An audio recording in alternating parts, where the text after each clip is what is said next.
എന്താ യമൻ? അൽ ഈമാനു യമാനിൻ വൽ ഫിഖ്ഹു യമാനിൻ വൽ ഹിക്മത്തു യമാനിയ. ഒരു അത്ഭുതം എന്ന് പറഞ്ഞാൽ ലോകത്ത് ഇങ്ങനെ ഒരു നാടുണ്ടാകുമോ എന്ന് പോലും സംശയം.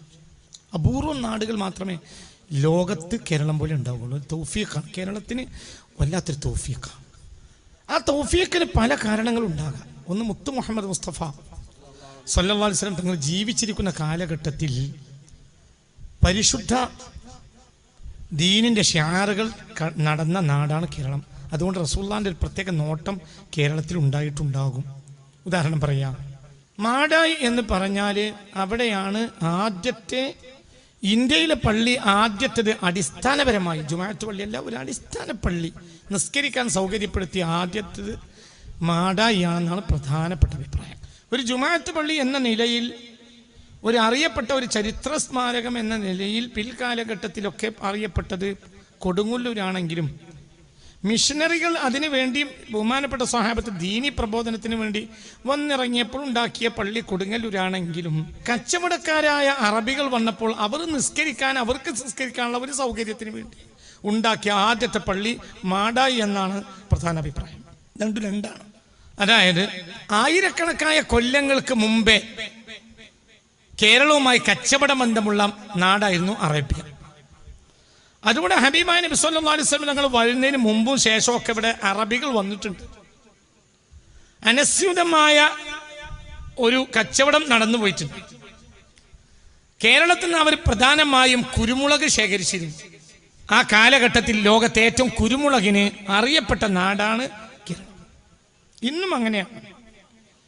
കേരളത്തിന്റെ കുരുമുളക് കഴിഞ്ഞാൽ പിന്നെ ലോകത്തൊരു അറിയപ്പെടുന്ന കുരുമുളക് ഗോട്ടിമാലയുടേതാണ്. ഒരു മേത്തരം കുരുമുളകാണ് കേരളത്തിന്റെ കുരുമുളക്. ചായപ്പൊടിയും അങ്ങനെ തന്നെയാണ്. കേരളത്തിന്റെ ചായപ്പൊടി ഒരു പ്രത്യേക ചായപ്പൊടിയാണ്. ലിപ്റ്റണൊക്കെ ഉപയോഗിക്കുന്ന പ്രധാനമായി കേരളത്തിൽ നിന്ന് കയറ്റുമതി ചെയ്യപ്പെടുന്ന ചായപ്പൊടിയാണ്. അതാണ് മേത്തരം ചായപ്പൊടി. കേരളത്തിന് വയനാട് പോലെ സമാനമായ ചായപ്പൊടി ഉണ്ടാവില്ല എന്ന് തന്നെ പറയാതെ അത്രയും പ്രധാനപ്പെട്ടതാണ്. ഇങ്ങനെ പല സുഗന്ധവ്യഞ്ജനങ്ങളും വാങ്ങിയിട്ട് അറബിക്കടലിലൂടെ കൊണ്ടുപോയി യമൻ തീരത്തെത്തിച്ചിട്ട് അവിടെ നിന്ന് 2200 കിലോമീറ്റർ അവർ ഒട്ടകപ്പുറത്ത് കൊണ്ടുപോയിട്ട് മെഡിറ്ററേനിയൻ സമുദ്രത്തിൽ കൊണ്ടുപോയി യൂറോപ്പിലേക്ക് കയറ്റിവിടും. ആര്? അറബികൾ എന്ന് പറഞ്ഞാൽ യൂറോപ്പിൻ്റെയും ഏഷ്യൻ ആഫ്രിക്കൻ രാജ്യങ്ങളുടെയും ഇടയിലുള്ള കച്ചവടത്തിൻ്റെ മധ്യവർത്തികളാണ് അറബികൾ. ഏത് കാലം മുതൽ? ഏതോ കാലം മുതൽ 6000ഓളം കിലോമീറ്റർ നിലനിന്ന സിൽക്ക് റൂട്ട് എന്ന ഒരു റൂട്ടുണ്ട്. ചരിത്രമൊക്കെ പഠിക്കുന്ന വിദ്യാർത്ഥികൾക്കും ജോഗ്രഫിയിൽ പഠിച്ച ആളുകൾക്കൊക്കെ അറിയും. സിൽക്ക് റൂട്ട് അറിയുന്ന വിദ്യാർത്ഥികൾ ഈ കൂട്ടത്തിൽ തന്നെ ഉണ്ടാവും. അത് ചൈന മുതൽ നേരെ ഡമാസ്കസ് വരെ നീണ്ടു കിടന്നതും പിന്നെ അവിടെ നിന്ന് നേരെ അങ്ങോട്ട് പോയി യൂറോപ്പിലേക്ക് എത്തിച്ചേരുന്ന ഒരു ശൈലിയും. യൂറോപ്പിലേക്ക് കയറുന്നത് അത് സിറിയയിൽ നിന്നാണ്. പിന്നെ അത് നേരെ അങ്ങോട്ട് പോകും. എങ്ങോട്ട്? നേരെ പോയിട്ട് അത് റഷ്യ, ഉസ്ബെക്കിസ്ഥാൻ, കസാക്കിസ്ഥാൻ, താജിക്കിസ്ഥാൻ വഴി അങ്ങനെ പോകും. അതാ സിൽക്ക് റൂട്ട്. ചൈനയിൽ നിന്നാണ് ചൈനയിലേക്കും ചൈനയിൽ നിന്നും. ഈ സിൽക്ക് റൂട്ടിന്റെ പ്രധാന ഉപഭോക്താക്കളും അതിൻ്റെ ആളുകളും അറബികളായിരുന്നു. ലോകത്തെ എല്ലാ രാജ്യങ്ങളുടെയും കച്ചവടത്തിന്റെ മധ്യവർത്തികൾ അറബികളായിരുന്നു ഒരു കാലത്ത്. ഈ കച്ചവടം കൈക്കലാക്കുക എന്ന കാരണത്തിന് വേണ്ടിയാണ് അബ്രഹത്ത് കഅബ പൊളിക്കാൻ വന്നത്. അല്ലാതെ കഅബ പൊളിക്കൽ അബ്രഹത്തിന്റെ പ്രധാനപ്പെട്ട ലക്ഷ്യമായിരുന്നില്ല. എപ്പോഴും പൊളിറ്റിക്സിന് ഒരു സ്വഭാവമുണ്ട്. പൊളിറ്റിക്സ് ഒരു കാര്യം ചെയ്യണമെങ്കിലും ലക്ഷ്യം അതായിരിക്കൂല, വേറൊന്നായിരിക്കും. 991 ഇറാഖ് ഒരു യുദ്ധമുണ്ടായി. നിങ്ങൾക്കൊക്കെ അറിയാലോ, നമ്മളൊക്കെ ഉള്ളൊരു കാലത്ത്. പ്രത്യക്ഷത്തിൽ ഇങ്ങനെ തോന്നുന്നു ഇറാഖ് കുവൈറ്റ് പിടിച്ചെടുത്തത് കൊണ്ടാണ് അങ്ങനെയൊക്കെ സംഭവിച്ചത്. അതൊന്നും അല്ലത്. അതിൻ്റെ പിന്നിൽ എന്താണ് താല്പര്യം? ഒരുപാട് താല്പര്യങ്ങളുണ്ട്. അതൊന്നും 2ഉം 10ഉം പ്രസംഗം പറഞ്ഞാൽ തീരൂല്ല. അതാണ് സായത്താൻ അതൊക്കെ അറിയുന്ന ഒരാളാണ് ഞാൻ. അതും ഇങ്ങോട്ട് പറഞ്ഞുതരാം. അതൊക്കെ ഞാൻ വെറുതെ പറയല്ല, ഞാൻ പഠിച്ച് പറയാം. പക്ഷെ ഇതുപോലത്തെ പ്രസംഗത്തിൽ അതൊന്നും പറയുന്നതിൽ അർത്ഥമില്ല, പറയാൻ കഴിയൂല. പക്ഷേ ഒരു പ്രമുഖമായ ലക്ഷ്യം എന്തായിരുന്നു? 1, അറബികളെ പേടിപ്പിക്കുക. 2, ഏറ്റവും കുറഞ്ഞ വിലയിൽ അറബികളിൽ നിന്ന് എണ്ണ വന്നു. ഒരു ബാരൽ എണ്ണക്ക് $110 ഭൂമിയിൽ നിന്ന് എടുക്കാൻ $110 അറബ് രാജ്യങ്ങൾക്ക് ചെലവ് വരും. ഒരു ബാരൽ എണ്ണ $110, 105, 110 ഇടയിൽ ഡോളർ ചെലവ് വരും ഭൂമിയിൽ നിന്ന് ഒരു ബാരൽ എണ്ണ കുഴിച്ചെടുക്കാൻ അറബ് രാജ്യങ്ങൾക്ക്. എന്നാൽ അത് വേൾഡ് മാർക്കറ്റിൽ ഒരു ബാരൽ എണ്ണ അറബ് രാജ്യങ്ങൾ വിൽക്കുന്നത് $55. അഥവാ ഒരു ബാരൽ എണ്ണ എടുത്താൽ അവർക്ക് $55 നഷ്ടം വരും. ഇത് 991 ശേഷം ഉണ്ടായതാണ്. ഈ പ്രതിസന്ധികളെ സൃഷ്ടിക്കലായിരുന്നു ഇതിൻ്റെയൊക്കെ പിന്നിൽ ലക്ഷ്യം. ഇതൊന്നും അല്ല, ഇതൊക്കെ ഒരു മേമ്പൊടി മാത്രം, ഇതൊന്നും അല്ല, അത് പറഞ്ഞ തീരൂല. അത്രയും വലിയ വിഷയങ്ങൾ, ചതികളും അതിൻ്റെ പിന്നിൽ ഉണ്ടായിരുന്നു. പക്ഷെ ജനങ്ങളതൊന്നും അറിയൂല. ജനങ്ങൾ എന്താ അറിയുക? ഒന്ന്. രണ്ടാമത്തെ, ഇറാഖിനെ തകർക്കൽ ആവശ്യമുണ്ടായിരുന്നു. എന്തുകൊണ്ട്? കറൻസിക്ക് ഇനി യാതൊരു കാരണവശാലും എണ്ണ തരില്ല എന്ന് പറഞ്ഞു സദ്ദാം ഹുസൈൻ. ഞങ്ങൾക്ക് സ്വർണ്ണ കോയിൻ തരണം. എന്തുകൊണ്ട്? ഒരു കാലത്ത് നിങ്ങൾ ഈ പേപ്പർ കറൻസി നിങ്ങൾ ഈ വേണ്ടതാക്കിയാൽ, ഞങ്ങൾ പിൻവലിച്ചാൽ ഞങ്ങൾ വിട്ടികളായി തീരും. അതിപ്പോൾ നമ്മൾ നേരിട്ട് മനസ്സിലാക്കുകയും ചെയ്തില്ല. എന്തുകൊണ്ട്?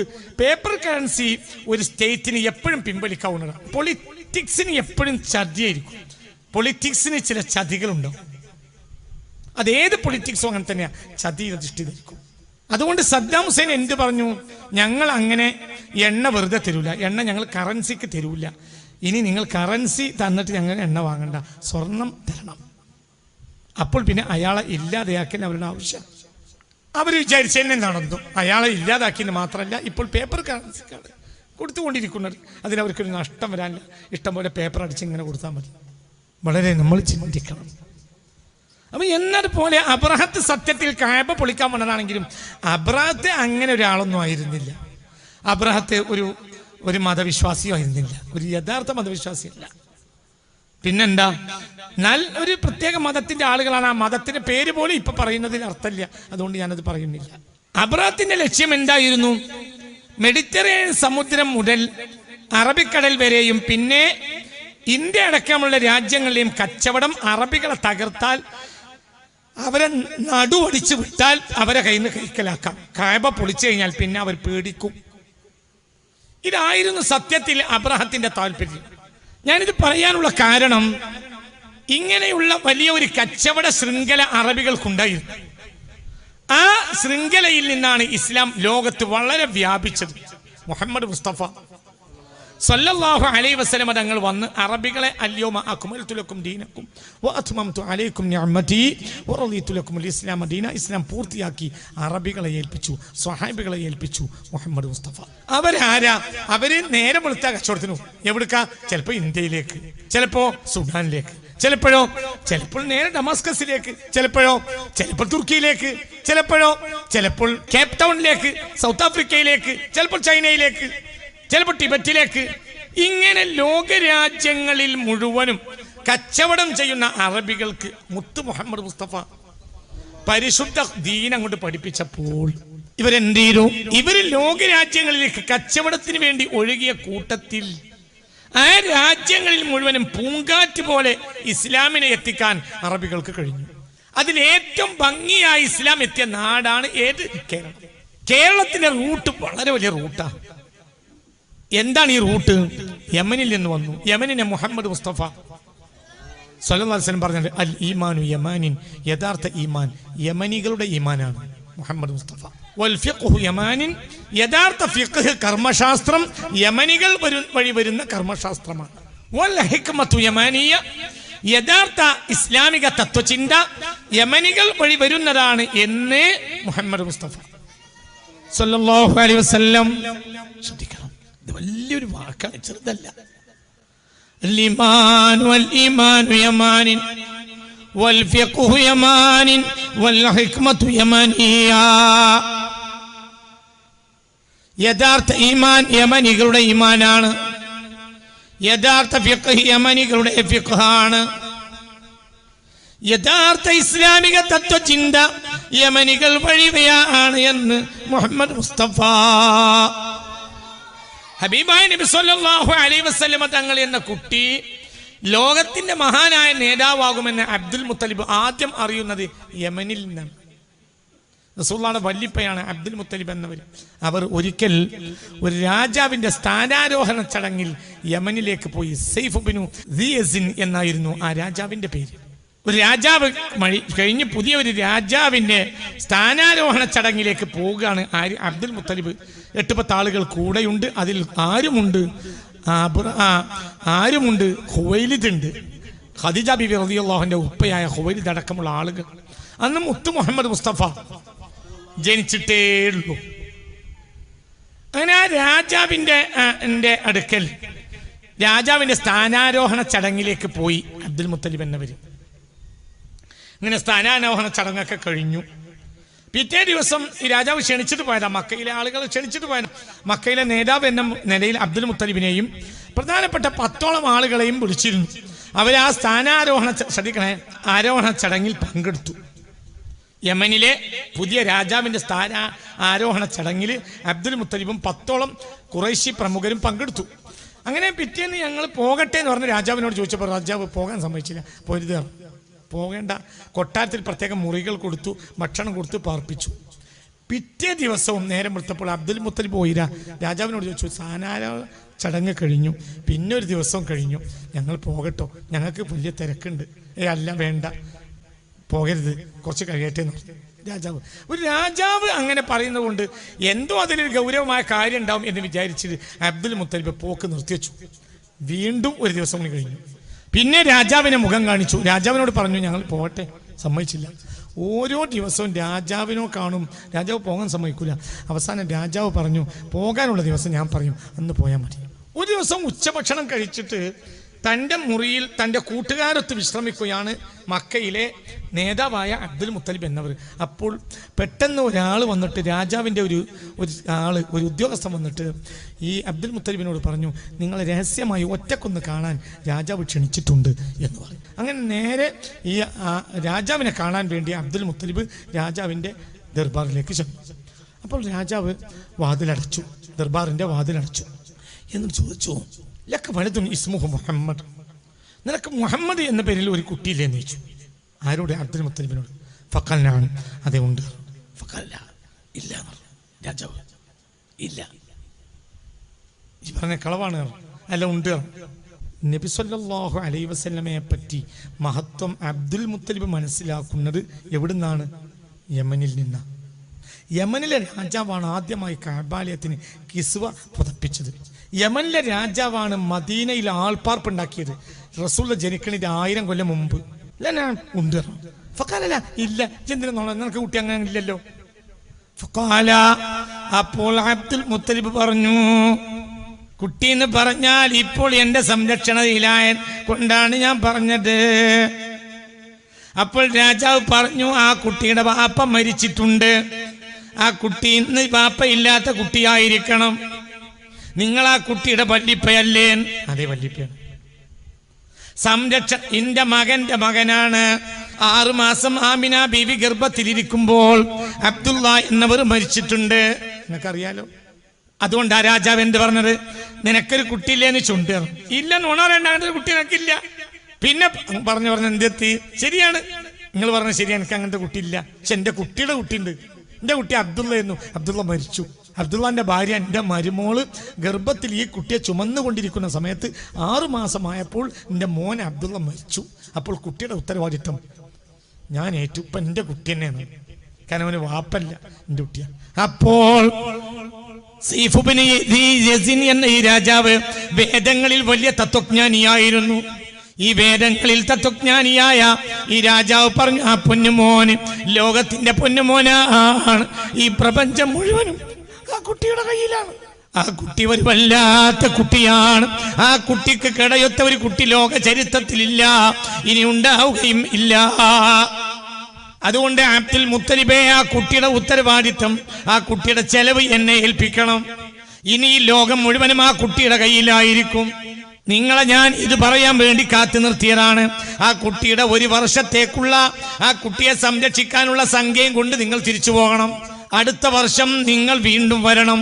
അടുത്ത വർഷം വന്നിട്ട് നിങ്ങൾ വീണ്ടും ചെലവേറ്റെടുക്കണം. അങ്ങനെ പിറ്റേന്ന് രാവിലെ യാത്രക്ക് തിരിച്ചു പോകാനുള്ള എല്ലാ സൗകര്യങ്ങളും ചെയ്യാൻ രാജാവ് അബ്ദുൽ മുത്തലിബിനോട് പറഞ്ഞു. അബ്ദുൽ മുത്തലിബിന് 20 ഒട്ടകപ്പുറത്തുള്ള സ്വർണ്ണ നാണയങ്ങളും സൗകര്യങ്ങളും എല്ലാം ഈ രാജാവ് കൊടുത്തു. മറ്റുള്ളവർക്ക് കുറച്ചും കൊടുത്തു. ഓരോ ഒട്ടകപ്പുറത്തുള്ള സാമാനങ്ങൾ കൊടുത്തു. 20 ഒട്ടകപ്പുറത്ത് സാമാനങ്ങൾ കൊടുത്തു, പാരിതോഷികങ്ങൾ. ആർക്ക്? അബ്ദുൽ മുത്തലിബിന്. ഈ കുട്ടിയെ ഒരു വർഷം പോറ്റാനുള്ള ചെലവ് സംഖ്യ, പാരിതോഷികങ്ങള്, വലിയ വലിയ സമ്പത്തുകള്, വലിയ പട്ടുവസ്ത്രങ്ങള്, വലിയ ഉന്നതമായ സാധനങ്ങള് എല്ലാം അബ്ദുൽ മുത്തലിബിന് കൊടുത്തു ഈ രാജാവ്. ഇങ്ങനെ യാത്രയാക്കി. ആ കുട്ടിയെ ശ്രദ്ധിക്കണേ, ആ കുട്ടി ലോകത്തിന്റെ നായകനാണേ, ആ കുട്ടി വല്ലാത്ത മുതലാണ് കേട്ടോ, ആ കുട്ടി വല്ലാത്തൊരു പൊന്നുമോനാണ് കേട്ടോ എന്ന് സൈഫ് ബിൻ യസീൻ എന്ന രാജാവ് അബ്ദുൽ മുത്തലിബിനോട് പറഞ്ഞു. ഒരു കൊല്ലം കഴിയുമ്പോഴത്തേന് തിരിച്ചു വരണം എന്നും പറഞ്ഞു. പക്ഷേ സന്ദർഭവശാൽ ഒരു കൊല്ലം കഴിഞ്ഞില്ല, അതിന് മുമ്പ് രാജാവ് മരിച്ചുപോയി. അത് വേറെ വിഷയം. ഈ യാത്ര തുടങ്ങി ആര്? അബ്ദുൽ മുത്തലിബ്. വഴിയിലെത്തിയപ്പോൾ തൻ്റെ ഒട്ടകപ്പുറത്തുള്ള സകല സാമാനങ്ങളും തൻ്റെ കൂട്ടുകാർക്ക് വീതിച്ചു കൊടുത്തു. എനിക്കൊന്നും വേണ്ട. അതെന്താ?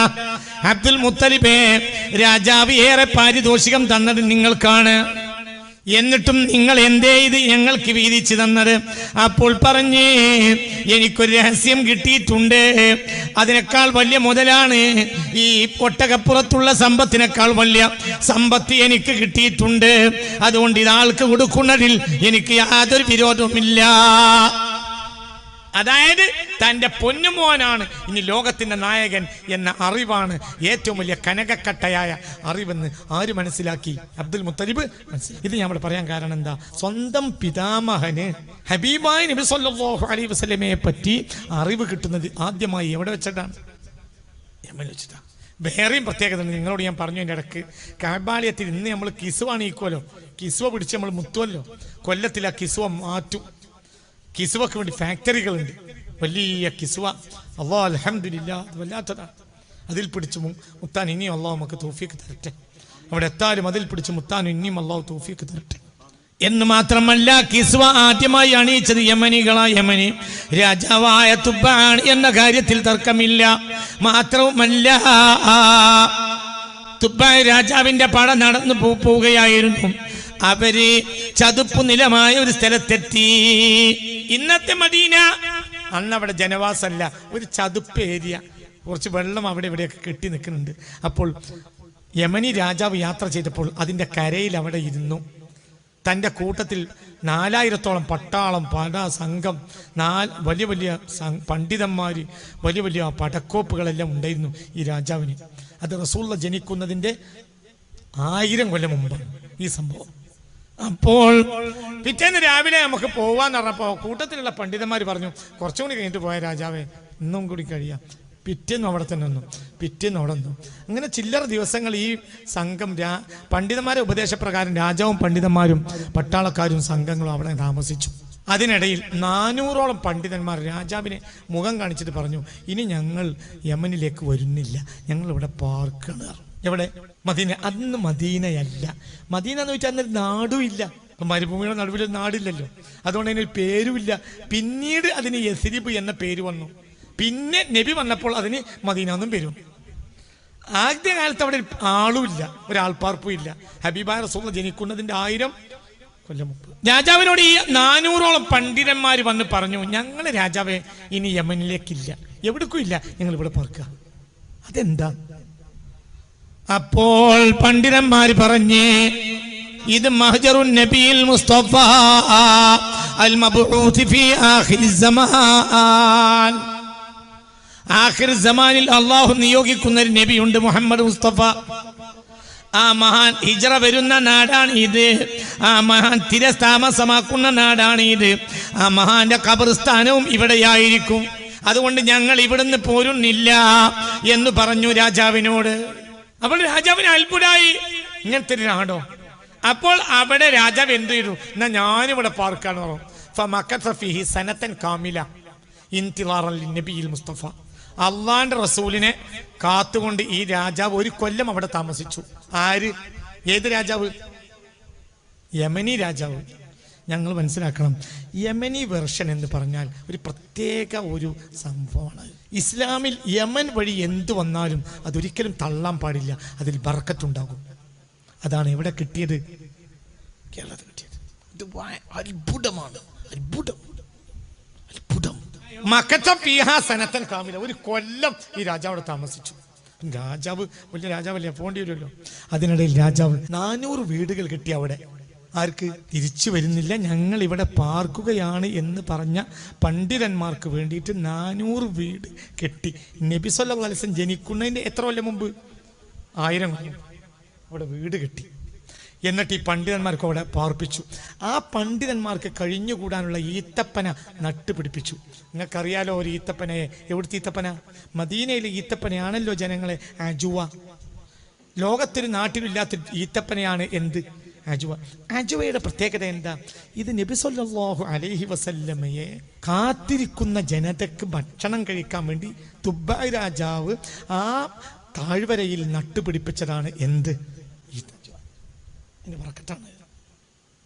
അത് റസൂൽ ജനിക്കുന്നതിൻ്റെ 1000 കൊല്ലം മുമ്പ്. എന്നിട്ട് രാജാവ് ഒരു കൊല്ലം കഴിഞ്ഞിട്ട് തിരിച്ചു പോവുക.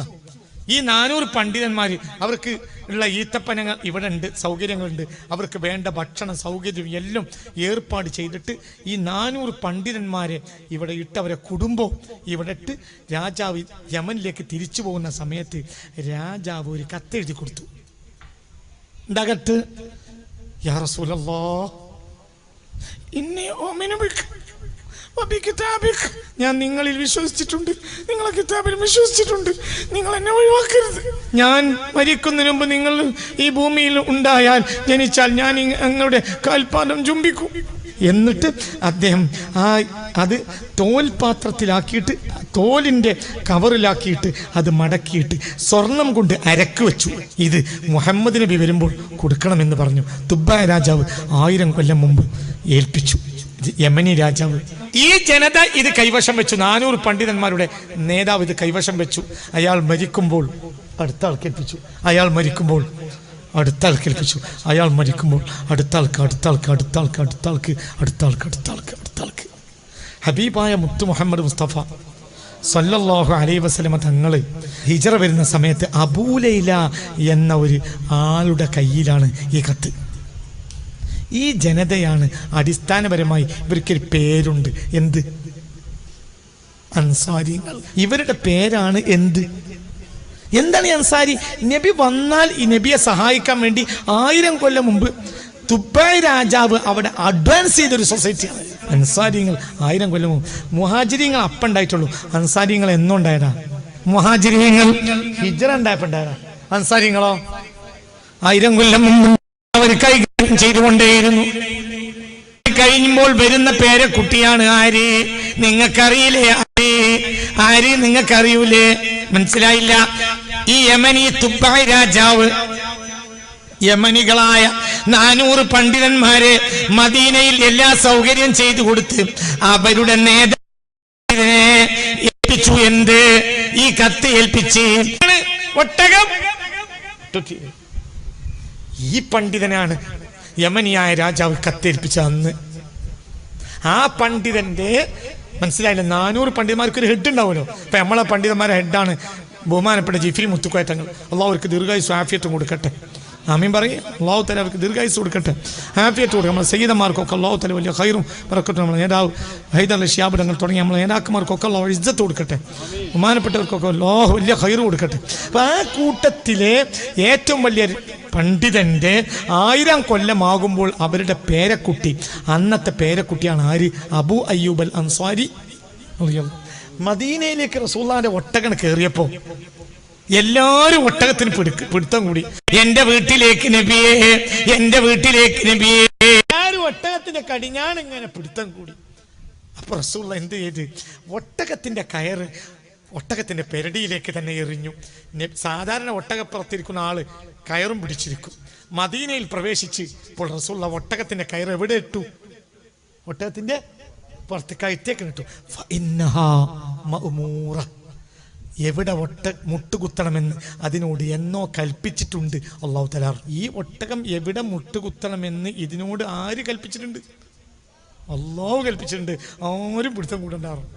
നിങ്ങൾ പാട്ട് പാടി പിന്നാലെ വന്നാൽ മതിയാവും. ഒരു പാട്ട് അങ്ങനെ പാടി ത്വലഅ ബദ്റു അലൈനാ മിൻ തനിയാതിൽ വദാഇ വജബ ശുക്രു അലൈനാ ما دعا لله داعي أيها المبعوث فينا جئت أمر المطاع جئت شرفت المدينة مرحبا يا خير داعي يا نبي سلام عليكم يا حبيب سلام عليكم صلوات الله عليكم ആരും ഒട്ടതിനെ പിടിക്കണ്ട.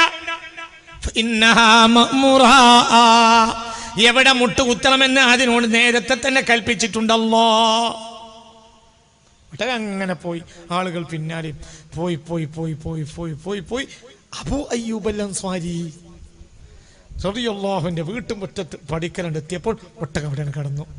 അപ്പൊ അതിന്റെ തൊട്ട് മുന്നിൽ മാളികപ്പര. ആരുണ്ടാക്കിയ മാളികപ്പര? 1000 കൊല്ലം മുമ്പ് തുബ്ബായ് രാജാവ് ഉണ്ടാക്കിയ മാളികപ്പര. ഇപ്പോൾ അതിൽ പാർക്കുന്നത് ആരാണ്? പ്രഗൽഭ സ്വഹാബിയായ അബൂ അയ്യൂബ് അൽ അൻസ്വാരി റളിയല്ലാഹു അൻഹു. മാളിക അടിച്ച് വൃത്തിയാക്കി അബൂ അയ്യൂബ് അൽ അൻസ്വാരി. എന്തിന്? റസൂലുള്ളാഹി പാർക്കാൻ വേണ്ടി. പക്ഷേ റസൂലുള്ളാഹി പാർത്തില്ല. റസൂലുള്ളാഹി പറഞ്ഞാൽ താഴെ നിലയിൽ പാർക്കുള്ളൂ, മാളിക കയറൂല. സ്വാഭാവികമായും അബൂ അയ്യൂബ് അൽ അൻസ്വാരിയും ഭാര്യയും മുകളിൽ താമസിക്കേണ്ടി വന്നു. രാത്രികളിൽ അവർ കിടന്നുറങ്ങിയില്ല. അവർ കിടന്നില്ല. എന്തുകൊണ്ട്? അത് താഴെ ഉള്ള റസൂലുള്ളാഹിനോട് അദബ് കാണിക്കും കേടാവെന്ന് വിചാരിച്ചിട്ട് അവരിങ്ങനെ കുത്തിച്ചാരിന്ന് പറഞ്ഞു. എൻ്റെ അവർ അദബും മര്യാദയുള്ള യമനികളെ പേരക്കുട്ടിയാണ്. ഇത് മനസ്സിലാക്കിയാലേ എന്താണ് കേരളം എന്ന് മനസ്സിലാവുള്ളൂ. എന്താണ് കേരളം എന്ന് പഠിക്കണം, അതൊരു ഇബാദത്താണ്. എന്താണ് കേരളം, അത് പഠിക്കണം, അതൊരു ഇബാദത്താണ്. ഹബീബായ നബി സല്ലല്ലാഹു അലൈഹി വസല്ലം ഞങ്ങൾക്ക് ഭക്ഷണം കൊണ്ടുപോയി കൊടുത്താൽ ഭക്ഷണത്തിന്റെ ബേക്കിൽ വന്നിരിക്കും ബഹുമാനപ്പെട്ട അബൂ അയ്യൂബ് അൽ അൻസ്വാരി. ഹബീബായ നബി സല്ലല്ലാഹു അലൈഹി വസല്ലം ഭക്ഷണം കഴിക്കുമ്പോൾ കൈ കാട്ടും. റസൂലുള്ളാഹി കുഴച്ച ഭക്ഷണം കൊടുക്കണം. ആർക്ക്? അബൂ അയ്യൂബ്. എന്നിട്ട് അകത്തെ കൊണ്ടുപോയി കഴിക്കും ഭാര്യയും ഭർത്താവും. ബർക്കത്ത്. ഇത് യമനികളെ സ്വഭാവം. ചിന്തിക്കണം. അതാണ് അഹ്ലുസുന്ന. അതൊന്ന് പല നാടിലും നഷ്ടപ്പെട്ടു പോയി. ഏത് നാട്ടിൽ നഷ്ടപ്പെട്ടിട്ടില്ല? യമനിൽ. യമനിൽ നിന്ന് ദീൻ കിട്ടിയ നാടാണ് ഏത്? നമ്മളെ അടിത്തറ നാം മനസ്സിലാക്കണം. ഒരു ഇന്ത്യക്കാരന് ഇന്ത്യൻ ചരിത്രം അറിയണം, ഒരു മുസ്ലിമിന് ഇസ്ലാമിന്റെ ചരിത്രം അറിയണം. അതുകൊണ്ട് ഇസ്ലാമുമായി അഭേദ്യ ബന്ധമുള്ള നാടാണ് യമൻ എന്ന് ചിന്തിക്കണം. الإيمان يمان والفقه يمان والحكمة يمانية. യഥാർത്ഥ ഈമാൻ യമനികളുടെ ഈമാനാണ്. യഥാർത്ഥ ഫിഖ് യമനികളുടെ ഫിഖാണ്. യഥാർത്ഥ ഇസ്ലാമിക തത്വചിന്ത യമൻ വഴി വരുന്നതാണ് എന്ന് മുഹമ്മദ് മുസ്തഫ. യുദ്ധങ്ങളും കലാപങ്ങളും കുഴപ്പങ്ങളും പല നാടുകളിലും ഉണ്ടായപ്പോൾ എന്ത് ചെയ്തു? അഹ്ലു ബൈത്തിന്റെ നാടായിരുന്നു മദീന. ആണല്ലോ. അഹ്ലു ബൈത്തിന്റെ അടിത്തറ ഏതാ? ഹബീബ നബി അല്ലേ? ഹബീബ നബി അവസാനം നാടാക്കിയ നാടാണ് ഏത്? മദീന. യുദ്ധങ്ങളും കലാപങ്ങളും കുഴപ്പങ്ങളും ഉണ്ടായപ്പോൾ അഹ്ലു ബൈത്ത് മദീനയിൽ നിന്ന് പോയി, ബസറയിൽ പോയി, കുറച്ചു കാലം മിസ്റിൽ പോയി, പിന്നെ നീങ്ങി, പിന്നെ അങ്ങനെ നീങ്ങി. ഏകദേശം അഹ്ലു ബൈത്ത് മുഴുവൻ വണ്ണടിഞ്ഞ ഒരു രാഷ്ട്രമാണ് ഏത്? യമൻ. ഇന്ന് ലോകത്തുള്ള എല്ലാ അഹ്ലു ബൈത്തിന്റെ കബീലകളും സ്ഥിരതാമസമുള്ള നാടാണ് ഏത്? യമന്. അപ്പൊ ഇന്നത്തെ നമ്മളെ സയ്യിദന്മാരെ പറ്റി പറയാം. ജിഫ്രി മുത്തുക്കോയത്തങ്ങൾ, അവരെ വല്യപ്പ ആരാ? അവരെ വല്യപ്പ യമനിൽ നിന്ന് വന്നതാ. മരിച്ചുപോയ ശിഹാബുരങ്ങൾ, അവരെ വാപ്പ എവിടുന്ന് വന്നതാ? വല്യപ്പ എവിടുന്ന് വന്നാ? പറയും കുട്ടികളെ. യമൻ വന്നതാ. ബഹുമാനപ്പെട്ട വേറെ കബീലയാണ്. ഇത് ഷിഹാബിയ. ഇനി വേറെ കബീലയാണ് മൗലദ് ദബീല ഖുതുബുസ്സമാൻ അസയ്യിദ് അലവിൽ മമ്പുറമി. എവിടുന്ന് വന്നതാ? യമൻ. ഉള്ളാളത്ത് പോയാൽ അവിടെ കിടക്കുന്ന ബഹുമാനപ്പെട്ട സയ്യിദ് മദനി, അത് വേറെ കബീല. പക്ഷെ വന്നത് എവിടുന്ന? യമൻ. ബാപ്പക്കതാണ് വല്യാപ്പ, ബാപ്പക്ക് വേറെ കബീല. പക്ഷെ വല്യാപ്പ വന്നത് എവിടുന്ന? യമൻ. ഇവിടെ തന്നെയാണ്. ഇവിടെ തന്നെയാണ് വളപട്ടണം അല്ലേ? അല്ലേ പറയേ, വളപട്ടണം അല്ലേ? ഏകദേശം അഹ്ലു ബൈത്തിന്റെ ഒക്കെ തറവാടാണല്ലോ ഏത്? വളപട്ടണം. വളപട്ടണത്തുള്ള സയ്യിദന്മാർ എവിടുന്ന് വന്നതാ? യമൻ. ചിലത് ബാഫക്കിയ, ചിലത് ബാലവിയ, ചിലത് ഷിഹാബിയ, ചിലത് ജിഫ്രിയ, ചിലത് ഹുസൈനിയ, ചിലത് ഹസനിയ. എന്താണെങ്കിലും എവിടുന്ന് വന്നതാ? യമൻ. ലോകത്തിലോ ഏത് കാലഘട്ടത്തിലും അഹ്ലിന ബൈത്തിനാൽ നിറക്കപ്പെട്ട നാടാണ് യമൻ. യമനിൽ നിന്ന് ഒരാൾ വന്നാൽ അയാളെ ഞാൻ യമനിൽ നിന്നാണ് വരുന്നത് എന്നറിഞ്ഞാൽ അയാളെ മുന്നിൽ എണീറ്റ് നിൽക്കുമായിരുന്നു ഖലീഫ സിദ്ദീഖുൽ അക്ബർ റളിയല്ലാഹു അൻഹു. നിങ്ങൾ എവിടുന്നാ വരുന്നത്? യമനിൽ. അപ്പൊ എണീക്കൂ. എന്റെ യമൻ എന്നാൽ അഹ്ലുൽ ബൈത്തിന്റെ നാടാണ് എന്ന് മാത്രമല്ല, ഹബീബായ മുഹമ്മദ് മുസ്തഫ സല്ലല്ലാഹു അലൈഹി വസല്ലം യമനിലെ തെരീം നാട്ടുകാർക്ക് സ്വർഗത്തിൽ പ്രത്യേക പദവിയുണ്ടെന്ന് മുഹമ്മദ് മുസ്തഫ. പ്രത്യേക പദവി തെരീമികളായ ആളുകൾക്ക് സ്വർഗത്തിലുണ്ടെന്ന് മുഹമ്മദ് മുസ്തഫ സല്ലല്ലാഹു അലൈഹി വസല്ലം. ആ നാടാണ് യമൻ. അവിടെ നിന്നാണ് നമുക്ക് ദീൻ കിട്ടിയത്. നമ്മളെ നാടിൽ ഇന്ന് ഈ കാണുന്നതൊക്കെ യമനികൾക്കുണ്ടെന്ന സംസ്കാരം. ഇപ്പോൾ ഇന്ന് കണ്ണൂരിലും പരിസരത്തും കാസർകോട്ട് വരെയും അങ്ങോട്ട് കോഴിക്കോട്ട് വരെയും നീണ്ടു കിടക്കുന്നതാണ് വളപട്ടണം സംസ്കാരം. ഈ വളപട്ടണം അഹ്ലുൽ ബൈത്തിന്റെ സംസ്കാരം എവിടുന്ന് വന്നതാ? യമൻ. പിന്നീട് വന്നു സയ്യിദ് ജിഫ്രി തങ്ങൾ, ബഹുമാനപ്പെട്ട സയ്യിദ് ജിഫ്രി തങ്ങൾ. എവിടുന്ന്? യമൻ. കോഴിക്കോട് ജിഫ്രി ഹൗസ് ഉണ്ട്, ജിഫ്രിമാരുടെ വല്യപ്പ. എവിടുന്നാ വന്നത്? യമൻ. ഇങ്ങനെ എല്ലാം അഹ്ലുൽ ബൈത്തിന്റെ കേന്ദ്രമാണ് യമൻ. ആ യമനിൽ നിന്നാണ് കേരളത്തിൽ ദീന് വന്നത് എന്നതുകൊണ്ട് ആ ദീനിനെ അടുത്ത കാലം വരെ ഒരാൾക്ക് നശിപ്പിക്കാൻ കഴിഞ്ഞില്ല. എന്തുകൊണ്ട്? ഇവിടെ എല്ലാ നന്മയുണ്ട്, ഇവിടെ നല്ല ആചാരങ്ങളുണ്ട്, നല്ല മര്യാദകളുണ്ട്. ഞാൻ ബഹുമാനപ്പെട്ട അബൂ അയ്യൂബ് അൽ അൻസ്വാരി റളിയല്ലാഹുവിന്റെ ബറക്കത്ത്, അതേ ശൈലി ഇന്ന് ലോകത്ത് നിലനിൽക്കുന്ന ഒരു നാടാണ് കേരളം. ഇതാരെ ശൈലിയാ? അബൂ അയ്യൂബിന്റെ ശൈലിയാ റളിയല്ലാഹു അൻഹു. അബൂ അയ്യൂബിന്റെ വലിയ പേര് ഇവിടുന്ന് വന്നതാ, യമനിൽ വന്നതാ. ഇതാണ് കേരളത്തിന്റെ അച്ചടക്കം. അതുകൊണ്ട് ഒരു ഭദ്രത, വലിയ കെട്ടുറപ്പ, വളരെ വളരെ നമ്മൾ നടത്തുന്ന പല ദിക്റുകളുടെയും അടിസ്ഥാനം യമനാ. ഉദാഹരണം പറയാ, ഇശ നിസ്കരിച്ചു കഴിഞ്ഞാലോ, ഇശാന്റെ ബാങ്ക് കൊടുത്താലോ പള്ളിയിൽ ചെല്ലുന്ന ഹദ്ദാദുണ്ട്. അസ്ലഹല്ലാഹു മുറൽ മുസ്ലിമീന സറഫല്ലാഹു ശർറൽ മുദീൻ എന്ന് ചൊല്ലുന്ന, അസ്തഗ്ഫിറുല്ലാഹ റബ്ബൽ ബറായാ വനസ്തഗ്ഫിറുല്ലാഹ മിനൽ ഖതായാ എന്ന് ചൊല്ലുന്ന ഹദ്ദാദ്. ഈ ഹദ്ദാദിന്റെ അസ്ൽ എവിടുന്ന് വന്നതാ? ബഹുമാനപ്പെട്ട അബ്ദുല്ലാഹിൽ ഹദ്ദാദ് റളിയല്ലാഹു അൻഹു. ജനങ്ങൾ ഭൗതികവാദത്തിലേക്ക് നീങ്ങുകയും ജനങ്ങളിൽ ഈമാൻ കുറഞ്ഞു വരികയും ചെയ്തപ്പോൾ പരിശുദ്ധ ഖുർആനിൽ നിന്നും ഹദീസിൽ നിന്നും പ്രധാനപ്പെട്ട ദിക്റുകൾ ശേഖരിച്ചു. ആര്? റസൂലുള്ളാഹിന്റെ പേരക്കുട്ടിയായ അബ്ദുല്ലാഹിൽ ഹദ്ദാദ് റളിയല്ലാഹു അൻഹു. എന്നിട്ട് അതൊരു കിതാബാക്കി എല്ലാ രാത്രിയും ചെല്ലാൻ യമനിലുള്ള നാട്ടുകാരോട് കൽപ്പിച്ചു. യമനികൾ വന്നപ്പോൾ അതങ്ങനെ തന്നെ കേരളത്തിൽ വന്നു. ഈ ഒരു ഹദ്ദാദ് ചിലപ്പോൾ ബോംബെ പോയാൽ ഞങ്ങൾ കണ്ടോളുന്നില്ല. എന്തുകൊണ്ട്? ബോംബെയിൽ ഇസ്ലാം വന്നത് എവിടുന്നല്ല, യമനിൽ നിന്നല്ല. ഇത് സർട്ടിഫിക്കറ്റ് ഉള്ള നാടാ. അൽ ഈമാനു യമാനിൻ. യഥാർത്ഥ ഈമാൻ ആരുടെ ഈമാനാണ്? യമനികളെ ഈമാനാണെന്ന് മുഹമ്മദ് മുസ്തഫ. നമ്മളെ ഇന്നത്തെ എല്ലാം ഇന്ന് നമ്മൾ ചെല്ലുന്ന മൗലിദുകൾ, ആ മൗലിദുകൾ ഏറിയ കൂറും അത് ഏറ്റവും ഭംഗിയായി നടന്ന നാടാണ് ഏത്? യമൻ. ഹബീബായ പുണ്യ മുഹമ്മദ് മുസ്തഫ സല്ലല്ലാഹു അലൈഹി വസല്ലമയുടെ മദ്ഹ് പറയുക. ഏത് മജ്ലിസിലും ഒരു വയലു ചൊല്ലുകയാണെങ്കിലും ഒരു വയലു പറയുകയാണെങ്കിൽ ആദ്യം റസൂലുള്ളാഹിന്റെ മദ്ഹ് ഓതും, എന്നിട്ട് വയലു പറയൂ. അത് യമനികളുടെ സ്വഭാവമാണ്. അതുകൊണ്ട് പഴയ കാലത്ത് ആ സ്വഭാവം നമുക്കുണ്ടായിരുന്നു, ഇപ്പൊ കുറച്ച് പോയി. ഓർമ്മല്ലേ?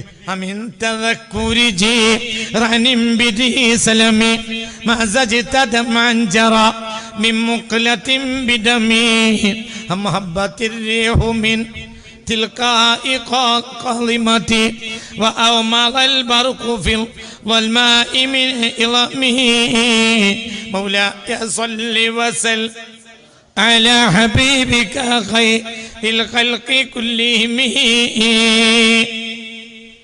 ഇശാ നിസ്കാരം കഴിഞ്ഞിട്ട് പള്ളിയിലെ മൊല്ലാക്കയും മുത്തഅല്ലിമീങ്ങളും ഇവരെ പോലത്തെ കുട്ടികളും നേരെ സ്റ്റേജിൽ കയറി വരും.